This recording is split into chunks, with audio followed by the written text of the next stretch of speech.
So if we take this triangle is what we call the understanding triangle, and there are three things that make up understanding. It's affinity or likability, believability, and communication. You need to have all of these three things in order to have understanding. When you have understanding, patients accept treatment. But if your communication starts to go down, well, all of a sudden now that triangle starts to shrink, and you have less believability and less of the likability or affinity. And then if you have less believability, you start to have an even smaller understanding triangle. And what do you think is happening to the patient's possibility of accepting treatment as this level of understanding goes down? Well, as it disappears completely, you start to get to a point where minimum understanding equals case rejection. But if you start to reverse that trend, and now you start to communicate better and develop a better relationship, all of a sudden now that understanding triangle will start to increase, and you start to have more believability from the patient. And as you have more believability, you start to have more likability. And as you start to increase the size of that triangle to the maximum level of understanding, that's when you get greater case acceptance. So the importance of that time, spending it in the consultation with the patient, is developing this level of understanding based on the affinity, believability, and the communication that you have with it. Case acceptance goes way up when you and your team connect with the patient on an emotional level. Stop trying to teach patients dentistry. People make decisions about their treatment based on emotion, not on education. We're not in that room to educate them. We're in that room to create emotion and create a connection. Your role is to motivate patients to want what you understand they need. Your role is to create emotion. And that's a happy tooth. That's the emotion we would like. And we take intraoral photos of every tooth in every patient's mouth. And this was a tooth that came smiling back at me after we did a series of photographs. Well, in dental school and hygiene school, we're all taught to treat the patient's chief complaint or a condition. Tooth hurts, it's cracked, it's chipped, it's discolored. You really think that that's what the patient is concerned about? They really don't care. What they're more concerned about is the disability that's created by that condition. Leslie, who is out of a difficult marriage and is now trying to resume her life and goes to Rothman Steakhouse in East Norwich on Thursday night, and she tries to meet a gentleman who she can share the rest of her life with. But every time she strikes up in the conversation, the gentleman that she's meeting starts staring at her teeth because she has some discolored resin. Does she care about discolored resin, or is she concerned with her own self-esteem, her sense of dignity, and her feeling of feeling vital, and her feeling of feeling sexy? That's what's disturbing her. The disability that's created by the condition. The elderly patient who's retired but still active and trying to play tennis is frustrated by the fact that his dentures don't fit, and every time he runs around the course, the denture flops around in his mouth. Is he concerned about the fit of his denture?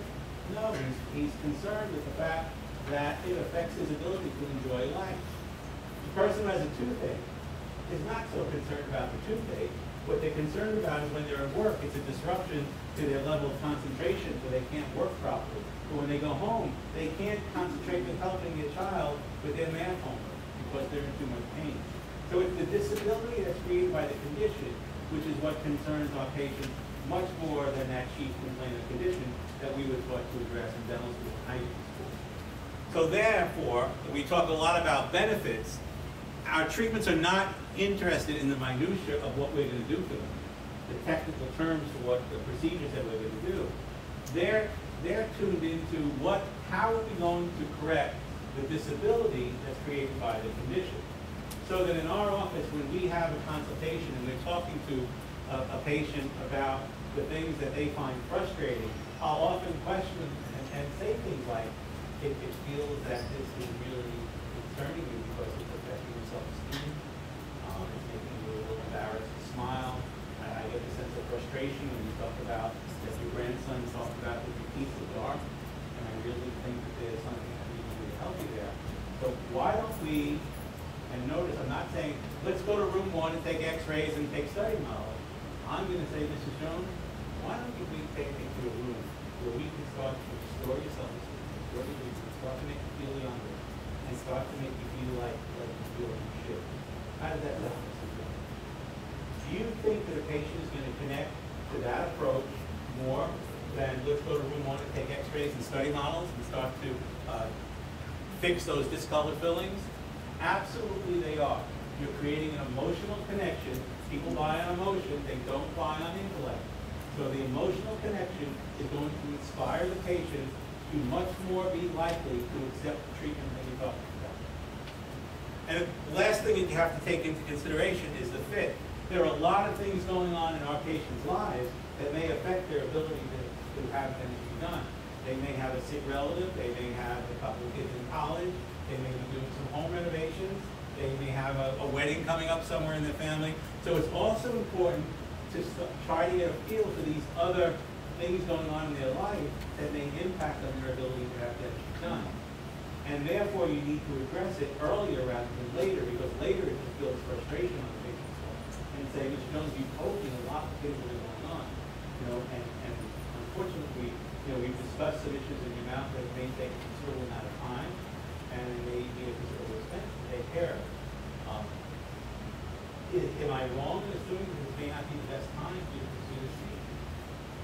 Because if there are other things going on, what I'd like to do is work with you and try to maintain you at a certain level of health and try to get you into a better shape until you are more able to proceed with the treatment that it seems like you've expressed to me that you're interested in.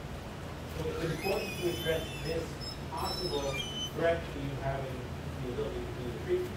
If they know that you're on their side, they're going to trust you more and know that you're going to work with them to try to achieve the end result that they want.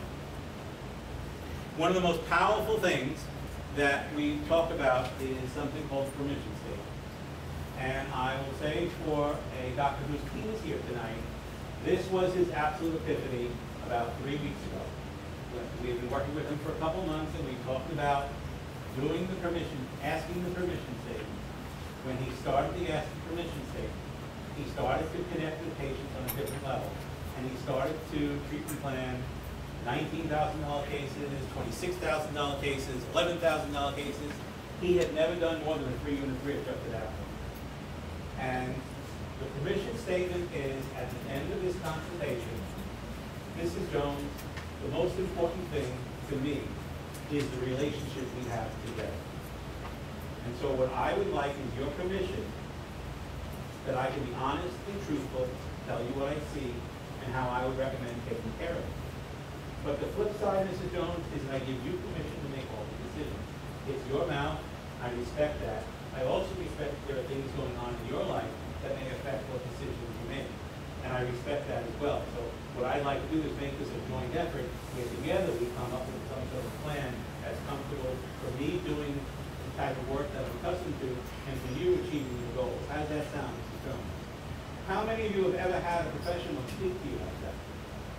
Anyone? Great.